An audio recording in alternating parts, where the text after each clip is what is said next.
Hi, my name is Rohan Madange of the Youth Advisory Board and with the Children's Science Center. I'm a junior at Independence High School and the Academies of Love, and I'm here today to introduce to you Dr. Padmanabhan Seshaiyer, who has joined us for our STEM Champion Interview series. Dr. Paddu is a professor and director at George Mason University. He is a tenured full professor and has served in multiple leadership commissions or positions, including the Associate Dean for the College of Science, the Director of the STEM Accelerator Program, the Director of the Complete Center, and also as a program director of the National Science Foundation. During the last 2 decades, Dr. Seshaiyer has initiated and directed a variety of educational programs, including graduate, high school, and undergraduate research, K-12 outreach, professional teacher development, and enrichment programs to foster the interest and love for STEM in all levels. The STEM Champion interview series highlights the diverse STEM community and the journey STEM champions have taken in allowing children and young adults to see what is possible.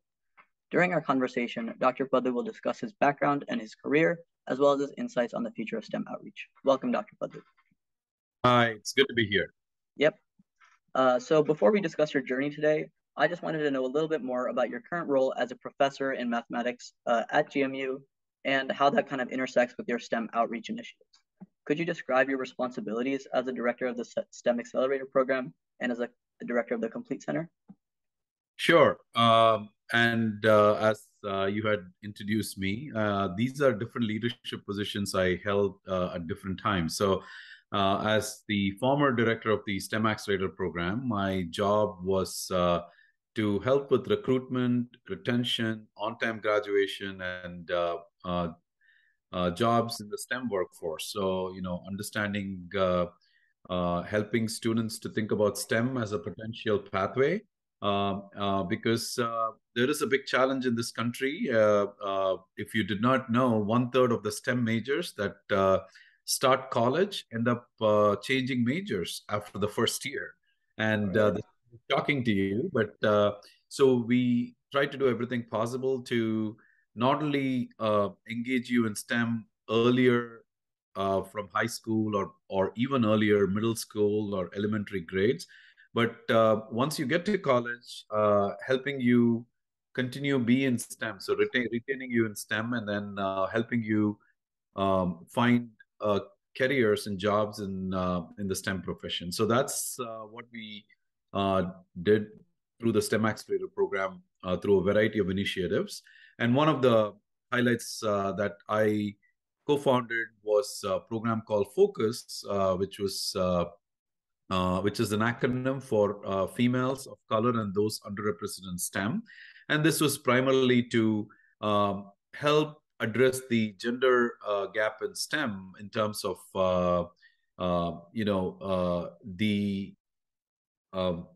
the number of jobs, for example, women hold in the workforce in STEM versus men. And also the number of women in areas such as engineering and computing, that's very low in the United States and many parts of the world. So what can we do, and how can we get young students excited about STEM? So those are things that went with the STEM Accelerator Program. With COMPLETE, which stands for Center for Outreach in Mathematics, Professional Learning, and Educational Technology, it was more about a consortium of school districts, higher education, teachers, working together on redesigning redesigning curriculum around mathematical thinking and trying to make mathematics meaningful. And that was the whole idea. So, it's exciting because, mathematics is often thought of as a subject where you memorize things, and so most students either end up liking it or not liking it. So but if you turn that into move beyond the educational philosophy of here is the mathematics, go solve the problem, to here is the problem, let's find the mathematics to do it, it becomes much more appealing to the students. So we've tried to incorporate a variety of approaches to teach mathematics, not just a traditional textbook approach or writing on the board and you listen to me type approach, but it's more about experiential learning.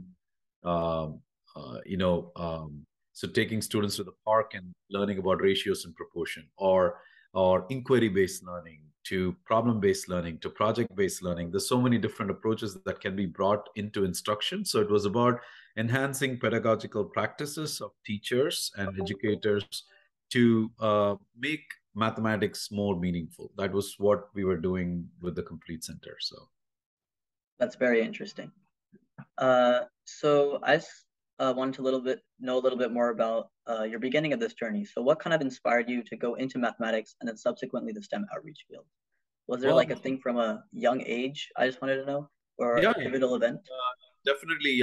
From a young age, I always liked mathematics, but I always wanted to know why things work and why am I able to solve certain things a certain way, and are there other ways to doing it? And I always walked away with uh, why is this useful? I mean, so what stuck to me was while I enjoyed the mathematics a lot.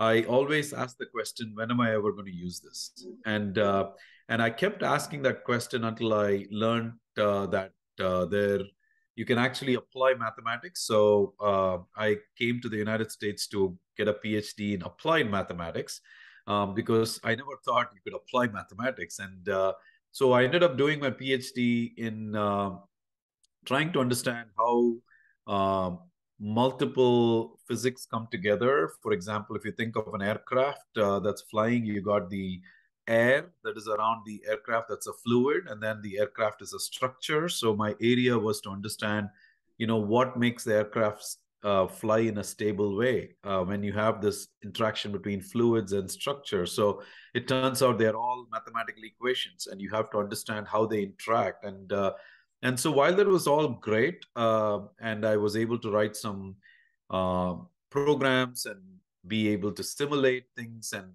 I still was not very satisfied until I went on to do my postdoctoral work, which was on applying mathematics and STEM in general to problems from biology and physiology. And one specific problem that I worked on was brain aneurysms.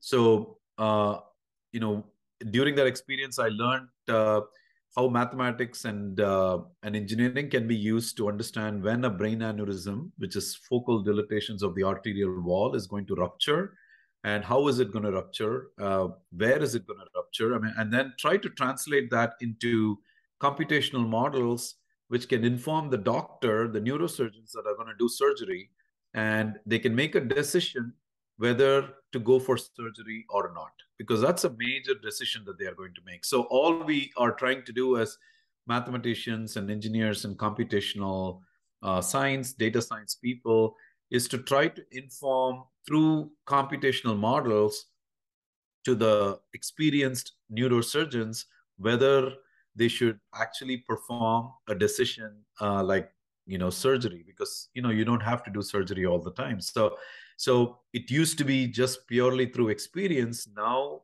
that experience is augmented by computer models, and this is where the strength of people with expertise in STEM comes in, and who are all they're doing is giving the doctors, for example, an additional layer for decision making. And that's and right now it's become a state of the art. So I really started to realize the importance of again making meaning of what we are doing. And as my career evolved, working with the educational system, school system, I also started looking at you know working with students on STEM, not just for research, but STEM for impact. So, it's one thing to learn about machine learning and try to implement the latest and greatest algorithms. It's another thing to think about deploying machine learning algorithms when an earthquake happens, or when there's a flood, and when there is a hurricane. So can your machine learning algorithms identify where should you go and deliver the resources? Now that is impact.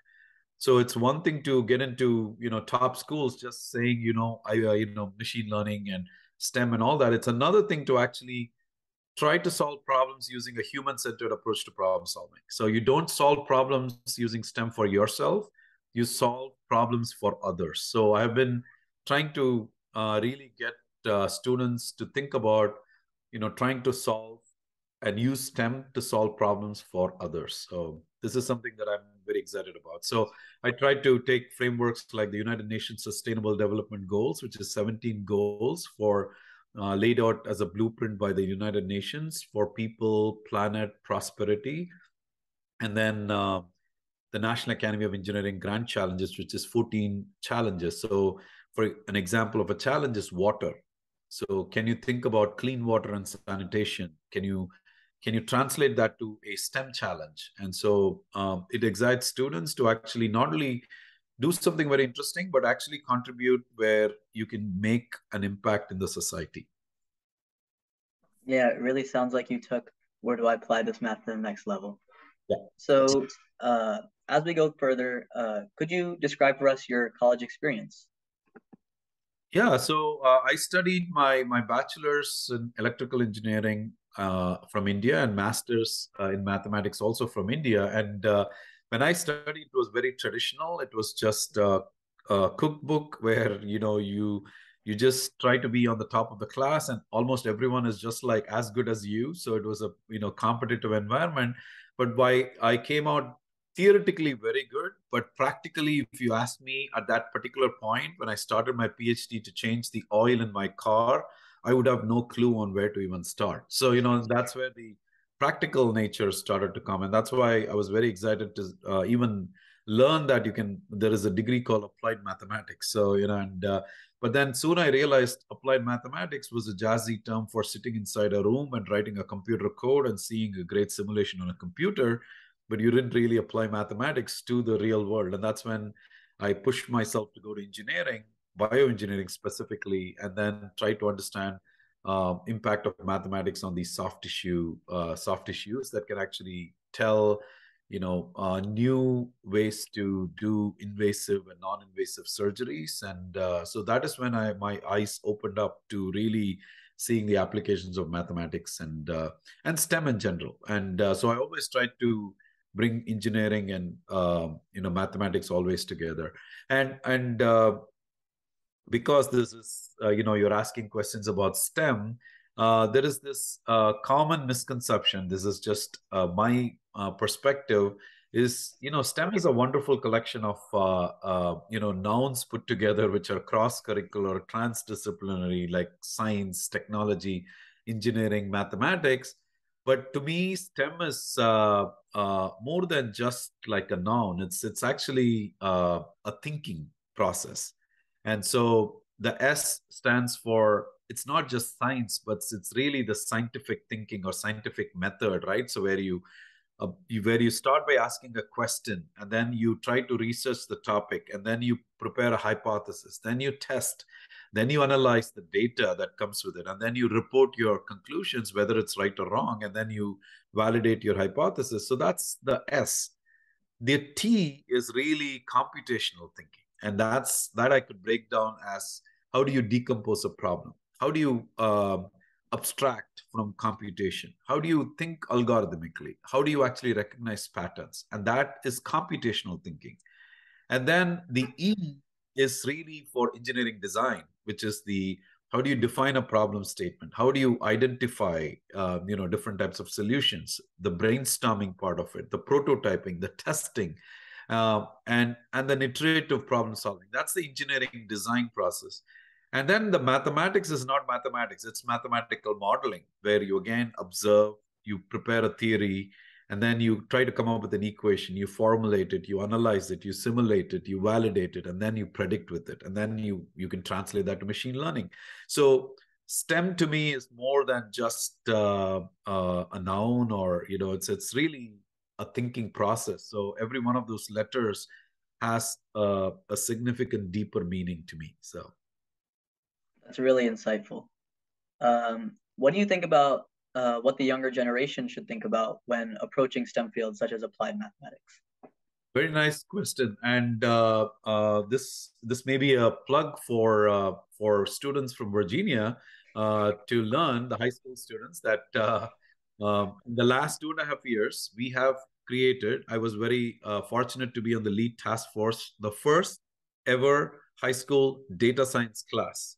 So you could substitute this class as your fourth math credit. So algebra 1, geometry, algebra 2, that fourth one, which could be a pre-calculus, math analysis, and all that, can be actually replaced by a new course called data science. Now, why am I saying about data science? I feel that every student that is leaving high school must know how to collect data, how to process data, which means clean data also, how to interpret data, how to visualize data, how to actually predict with data.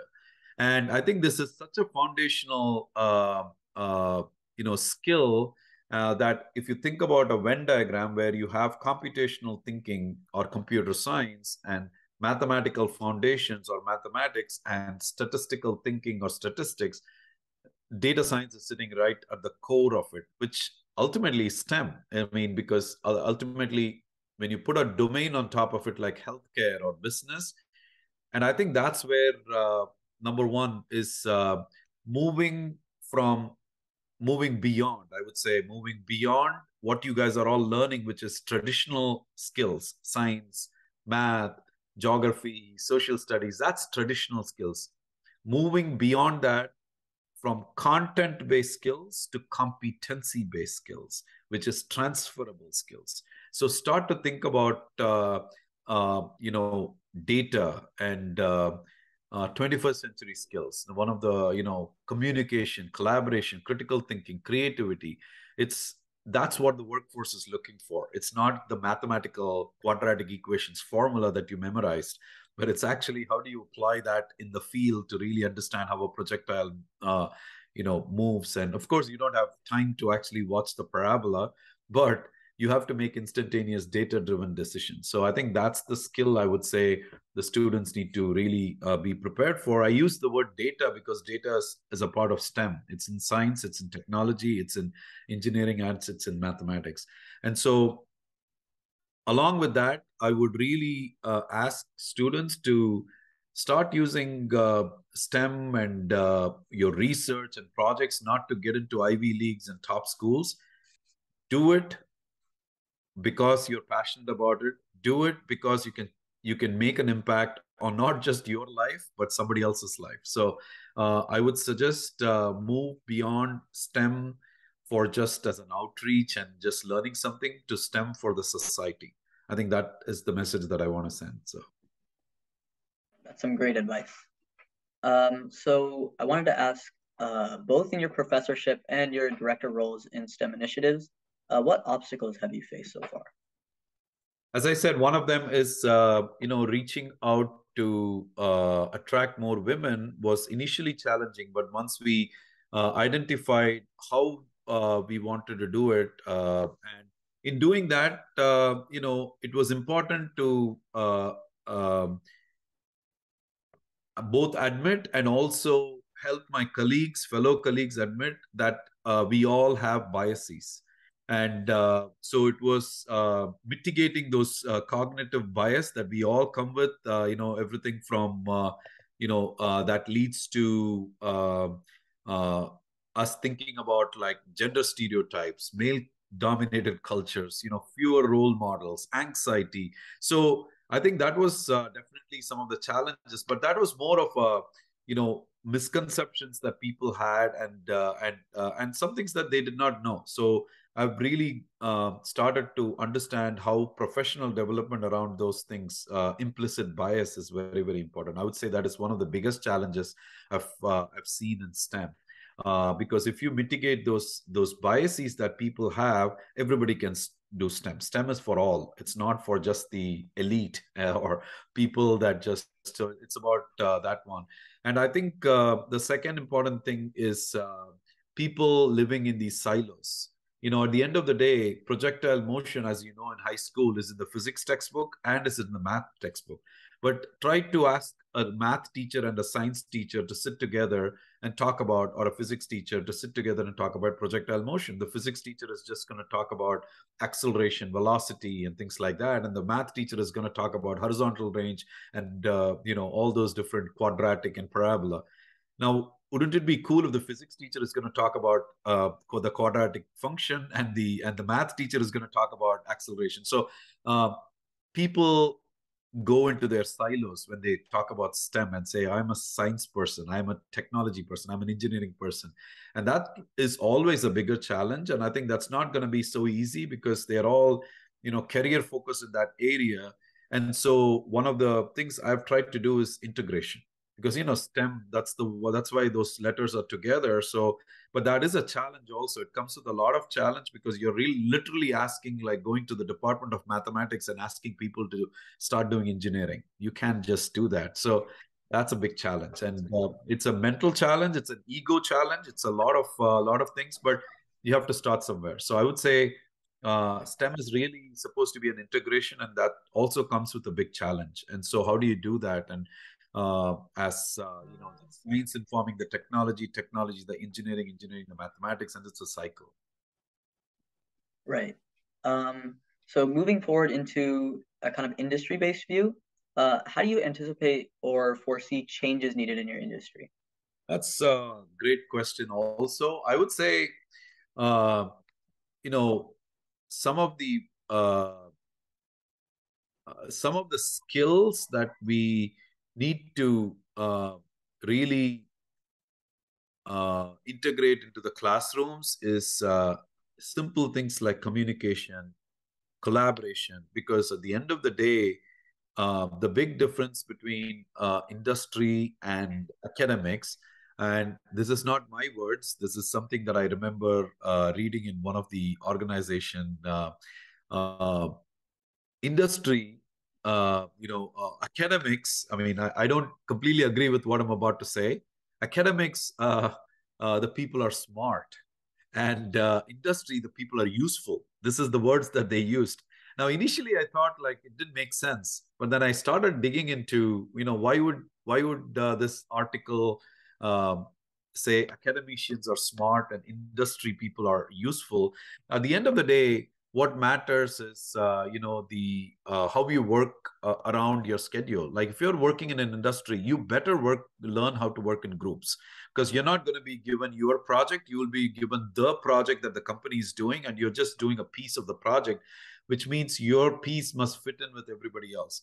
You have a Friday timeline, you have like deadlines to meet, you have clients to speak to, and you cannot just talk mathematics. If you're a mathematician, you need to know how to talk the talk and walk the walk, right? So, but if you're an academician, you have a different style of working. You have you can think about a theorem that you want to prove that nobody will ever use, but you just do it because it's exciting to you. But it's probably also, if it's expanded in certain ways, maybe it's applicable. So even though both are complementary domains, but it's very important that in industry, you need to learn how to collaborate, you need to know how to communicate, you need to know how to critically think, and you need to know how to creatively problem solve.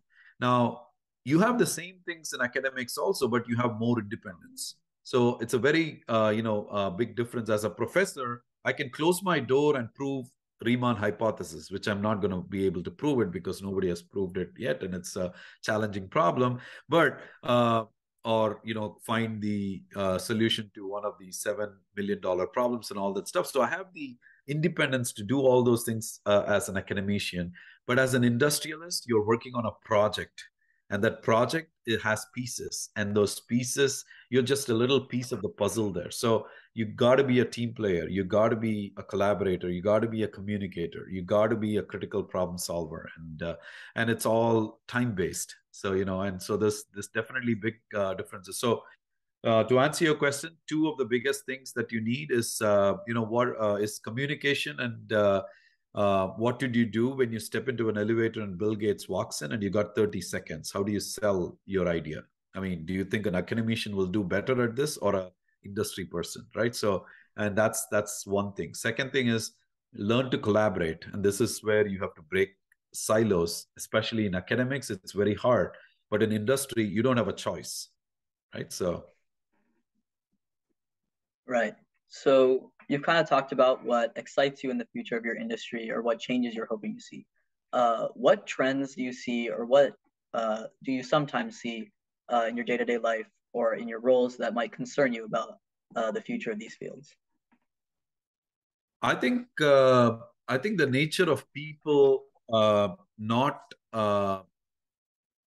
changing or the willingness to change is something that I've seen a lot in several of my leadership positions. But that's okay because you cannot change everybody overnight. And so I've learned two things as a leader, as in my leadership positions. I've learned about two very important ideas. One is called Kaizen. It's a Japanese word for uh, what is called as continuous improvement.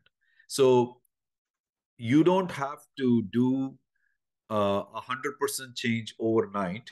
You just need to do 1% change every day.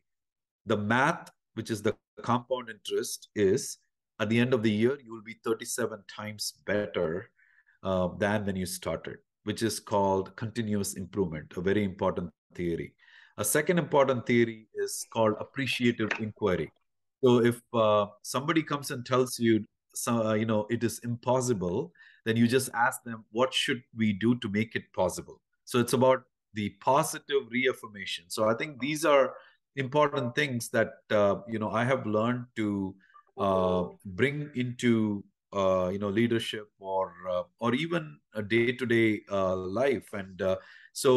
And of course, so you cannot change everybody all the time. So but you always have people that are willing to change. So it's about the mindset, the paradigm shift, the grit. Those are things that I always try to work on, and trying to uh, create STEM opportunities for all. I think this is very important. It's not just oh, Zoom is working, so I should be able to teach classes. Well, I mean, what about people that don't have internet? What about people that have like a big family and they have to share the internet? What about people that are in areas where there is no internet? And so it's very so people did not even think about access. They thought like we were all on Zoom and we have solved the problem, but then there were bigger problems. So it's always good to think about these issues, and I mean, this is something as I do as a part of my job. So and there's lots of these types of small things, but that comes with experience. So and just to give you an example, as an associate dean, I one of the first initiatives that I came up with was asked all the departments that I was managing or working with to bring me a full program online, a full degree, bring one of their degrees completely online. And guess what happened? This was in 2017. Of course, I did not anticipate something called COVID.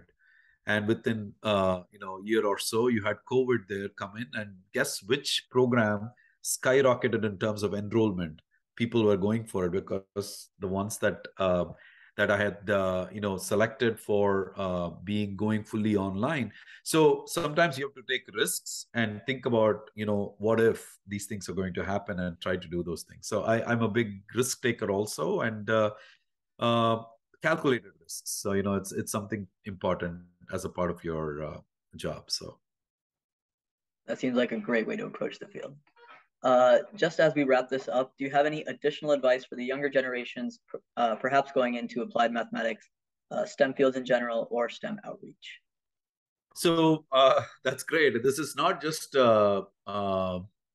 advice for the students that are listening, but also to faculty, educators. Students are not just consumers of education. They're not here for just service, right? And this is also for the students. You need to know you're not just there to buy service from us.